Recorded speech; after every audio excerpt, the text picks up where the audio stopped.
Hello, this is Becca from Willow Hill Designs. Welcome to my channel. I hope everyone is doing well. Today I'm sharing the love prompt from Roxy's Journal of Stitchery, Volume 4. And when we were told the prompt was love, I was thinking, you really could take that anyway. And at first I thought of doing pictures of my grandchildren on one of these hexes, and but I have one more that is due in September, and I only have an ultrasound of him, so I thought I'll wait for that. And then I also thought of doing some maybe patchwork on one of these hexes, some little half-inch squares, doing sort of a little quilt on there because I love quilts, and embellishing that. And then I decided on this. I saw this image and I really loved it. I thought, excuse me, it was so cute, and it definitely to me speaks of love. And so I thought I would do something different. Instead of using so much fabric, I thought I would use my Karan water-soluble pastels and just kind of color the background and then embroider over it. And excuse me, these are the watercolor pastels, and these are really beautiful. If you put these on paper or fabric or wood, and then just add some water with a brush, they're really beautiful and vibrant colors. But on this, I didn't want to use water. I didn't want it to bleed. I didn't want the color bleeding into the moon or bleeding into the ground here. So I decided to use a fabric medium. And I didn't really care for the way that worked. It didn't really spread and blend the colors the way I wanted it to. And it almost has kind of a plasticky feel. Feels very plasticish, and this to me looked like a coloring book picture. So this was rejected. This idea was totally rejected. But I loved that image so much that I decided to go with my original idea of using fabric with this. So that's what I did. And for the sky, I chose my Oakshot fabrics.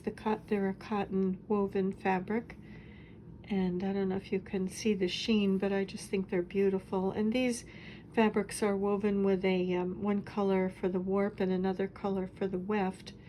And I don't know if you can see this on here, but the warp is green and the weft is a blue. So it just gives it such a pretty sheen, and I didn't want to go too dark with the sky because I'm also considering my other pieces here, and I didn't want it to be too dark and jump out from all the other hexes on this little project. So I thought that color was a good color. It's actually looking darker blue on in the video than it is in real life. It's lighter than that. And the other fabric that I chose to use is a McKenna Ryan fabric, and there were several places on this that you could choose. Matter of fact, this is where I cut the piece out, but I loved that. I thought it looked like sort of little wildflowers on a hill, so I chose that for the hill. And so I put my sky fabric down, and then the hill or the ground fabric on here, and I turned the edge under for the hill, and I pressed that under, and I invisibly stitched this on an applique stitch, the hill, and I kind of wanted a finished edge. I didn't want to do the frayed edges for this. And then I decided I would do the moon next, and for the moon I used these circles. These are by Karen K. Buckley. Karen K. Buckley's Perfect Circles. and I chose this size to use for the moon. And this is about a 1.5 inch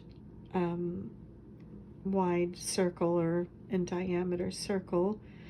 And all I did for that to get the finished edges again was to iron on some fusible stabilizer, Floriani, to the back of the fabric. And this fabric is a white on white fabric. I don't know if you can see that. It does have white leaves on a white background, and I thought that that kind of looked like the shadings in the moon. And so I ironed the stabilizer to the back of that circle, cut out around 1/4 inch around that, leaving about 1/4 inch of a seam allowance. And I just used this sew line glue to glue the edges down and ease them in. And you don't have to clip an outside curve, a curve that is like a frown. You don't have to clip that. You only clip the smiles or the concave curves. So this I just eased on the back, almost as if you would a yo-yo or something like that. It just kind of is eased in, and then I pressed it and appliqued this down also with an invisible applique stitch. And because these hexies are, the base is a muslin fabric, and underneath that I have a batting, and I've joined that with just kind of a running stitch to keep it from shifting as I'm stitching. I couldn't really see through this to draw these little bunnies on here, and I couldn't really put this under my light box, and I liked the size of these bunnies and just their positioning. So what I decided to do there, rather than have to redraw them on here, I just chose this fusible or featherweight fusible interfacing, and it's very lightweight, very soft and pliable. And I just put this on the design and traced around it easily, and the shape shows up very nicely. And I just traced the bunny, and I traced them separately. I didn't do them all as one piece. I just traced them separately, and then I just took that and cut it out. If you can see that shape on there, it was easy enough to see it. And I traced that and cut it out, and I traced on the side that does not have the fusible on it. It's just the this is a non-woven, so it's kind of like a little fabric, but not really. And so I just took my bunny, and after it was cut out, laid it, positioned it where I wanted on here, and then I just pressed it down. So that gave me an outline to stitch the bunnies. And I stitched these bunnies with 2 strands of thread because I wanted them to look like, I wanted this to look like fur on here. One of the threads is this silk. This is kind of an off-white silk, or almost an ecru color. And this is by the Thread Gatherer. And this is really beautiful to work with. It just glides through the fabric so effortlessly. So I used a strand of that silk, and I used a strand of DMC, kind of a beigey brown, to look like fur. And I did an outline stitch or a stem stitch for the fur, just to fill in the whole bunny. Did the same thing for, this was for the boy, and I did the same thing for the girl. It was that same silk ivory thread, and then I used a gray DMC floss to sort of make her look, again, like this was fur. And I outlined both of them, this one, the girl, with a gray, and the boy with a brown, and just went around the edges to just sort of delineate the shapes. And I didn't want them to be the same color, so that you could differentiate between the two. And for their tails, I used, I used this yarn. I was going to do turkey work, but I decided to use this yarn that I've done crocheting with, and it's a very nubby kind of a yarn, and all I did was make a knot at the end of the a piece. I just chose a random size piece and made a knot at the end of it, and then I just took and wrapped around and around right on the little bunny until it kind of looked like it was a tail, and I started couching it down. So this is both of these are couched down, and you know, once the bottom layer is couched, you can kind of move up, and so it gives it kind of a 3D or a raised look. And I like this better than the turkey work. I thought it looked like cute little fluffy tails on the bunnies. So that was the bunnies. And then for these wispy clouds, I just drew in some clouds here, and I used again that silk, and I think I used 2 strands of thread for that to fill in again with the stem stitch. And to draw those on, I used this Bowen pencil. This is a chalk pencil, and it has a tip kind of like a mechanical pencil, so it's a fine tip, and it's just chalk, so it brushes off easily.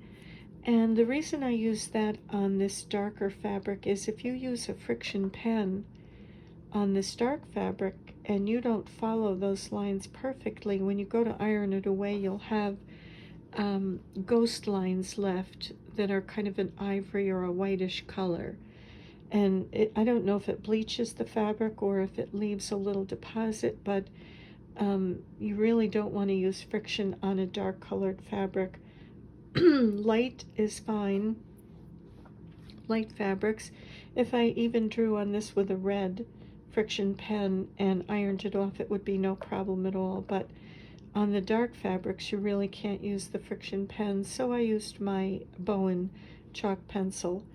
And I drew in these clouds, filled those in with a stem stitch, an outline stitch or stem stitch. And then here in the sky, I wanted to, I had in my mind Van Gogh's Starry Night painting, and so I wanted to sort of give it that feel.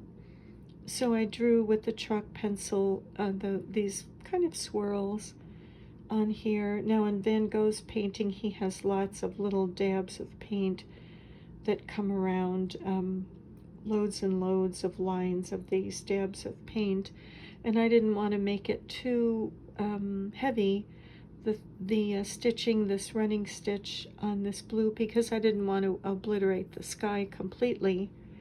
And so I just did one strand of a DMC of a light blue floss on here to create these swirls in the sky. And then I also added some stars, because this is an evening sky and they're looking at the moon sitting on this hill.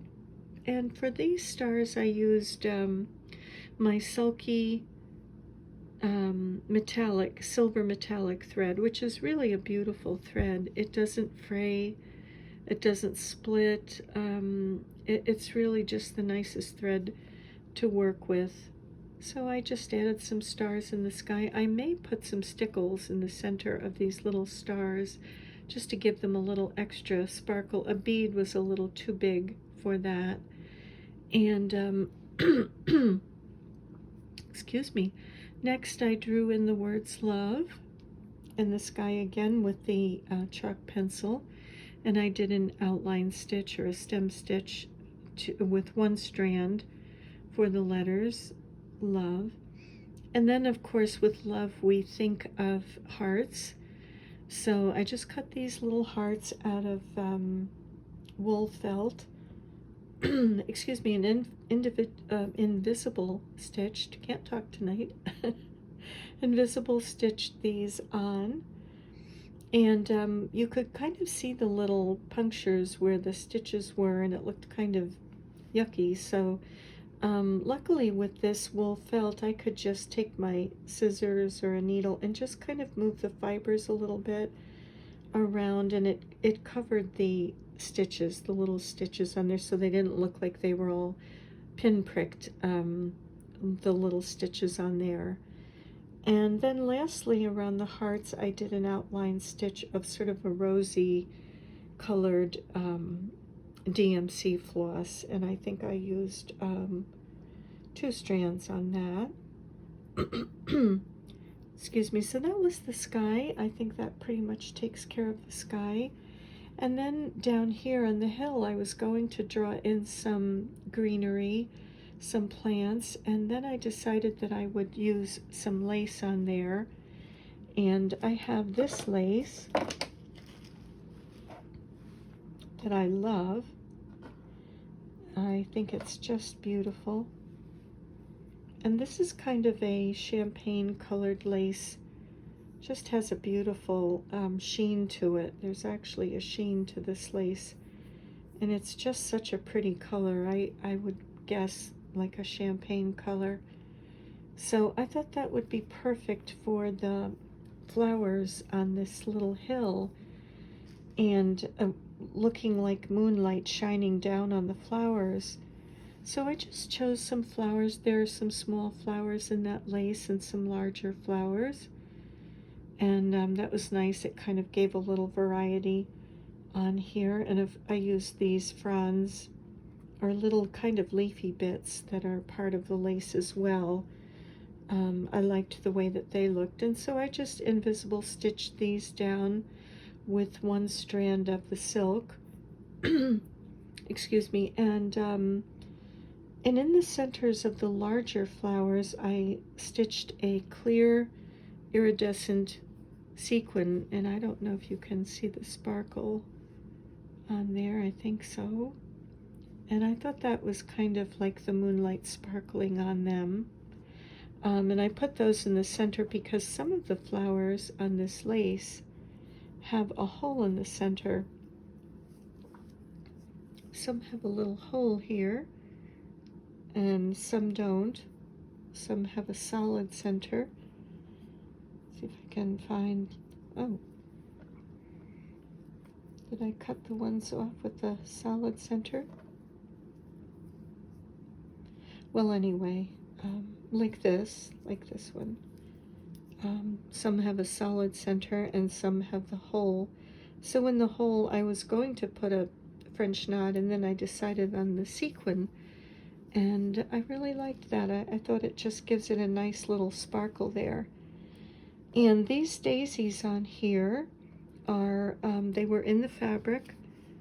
So for the piece that I chose, these were scattered here in the fabric, and I just used 2 strands of the silk thread or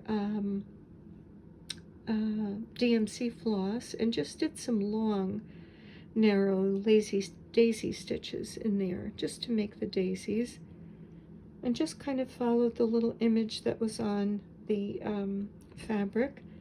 And I did some blue French knots for centers. I almost did yellow, but then I kind of didn't like that with all of these colors, so I decided to go with the blue. And then I added a little bit of greenery here, and this is 2 strands of floss. This is a green and a kind of a beigey brown. The green was kind of bright, so I mixed the 2 to sort of give it kind of an olivey look. And this is again a stem stitch, my favorite stitch, and some straight stitches for the leaves, just kind of to give an indication of leaves or a hint of leaves. And then lastly, I added these French knots here. Oh, and also the daisies. I chose this fabric because daisies, to me, also represent love. This has always been a favorite song of my husband's. I'll give you a daisy a day, dear. And one of the last lines in the song is, I'll love you until the rivers run still and the 4 winds, they all blow away. And so that's kind of a song that he's always meant for me that kind of represents our love. So I thought that this was perfect to use these daisies with the word love and then the hearts, so that there is meaning to these daisies as well. And then lastly, I decided to add these little French knots in here, and I used some pearl cotton for the French knots. And this is a nice variegated thread. It has sort of a darker peach and darker pink rosy color and lighter pink and lighter peach, and it actually fades almost into a champagne color. And so that really gave me loads of nice variety here with the colors of the little French knots. So it may have looked like I changed my thread often, but I didn't. It's just the variegated thread. And I loved this color with these colors. It tied in some of the other colors with the other blocks, and just kind of thinking of our whole piece and wanting it to be cohesive. So I thought that those colors went well with this. And then lastly, what I do is I take this piece of fabric that is cut out larger than the hexagon. It's about 3/4 of an inch larger all the way around. And I just center the hexagon, the muslin hexagon, with the batting on top of this fabric, and I fold it up about 3/8 of an inch all the way around and just press it lightly just to kind of give it a crease to hold it. And then I fold it again. So this edge is finished. It's almost like the binding on a quilt. And I just go around and do an invisible stitch, or, an applique stitch around the edges, and then miter these little corners. These are like a 60-degree angle here. And so I just make a little miter, excuse me, going around in all the 6 corners. And that finished my little piece. So I think this is probably my favorite so far out of all of them. And so I'll probably be putting them together. Maybe I'll do a few more because I'm not quite sure how they'll go. I'll do a few more to see how the colors all work together. But when they come together, I'll be putting a piece of fabric in here for this diamond and cutting it larger than the opening and sliding it under so that the raw edges are covered. And then I'll apply the hexagons to that. And I'm thinking I may put a piece of lace in the center there, maybe something like this, or maybe that's a little bit large, maybe something like that. I have a lot of this lace. This was from a wedding that my daughters were in, and they made jackets out of this lace for them, and I have lots of that. I have a whole bag. I asked the girl, I said, can I have what's left over? So I have lots of pieces of this lace. So I'm thinking that will go in the centers of these diamonds. Again, I don't know. I'll have to see when it's all put together. I was thinking I may let the old quilt show through because these will all be applied to the old quilt that I have, but I don't know. I may do fabrics just to sort of give it a little bit of life and liveliness. So that's basically where I am. I am caught up right now on the last prompt, love, and the next one is vintage embroidery. And I have an embroidery that I did when I was 10 years old. My mom taught me how to embroider when I was 10, and it's kind of a tea towel little thing. And if I can find that, it's actually a parakeet. So I don't know how that will look, but I may try to dig that out, and I may put that for the next prompt. But I'll give you just a close-up here of this 2 weeks prompt, love. this was a fun one to do again. So thank you very much for joining me today, and I'm wishing you many blessings and see you in the next video. Bye for now.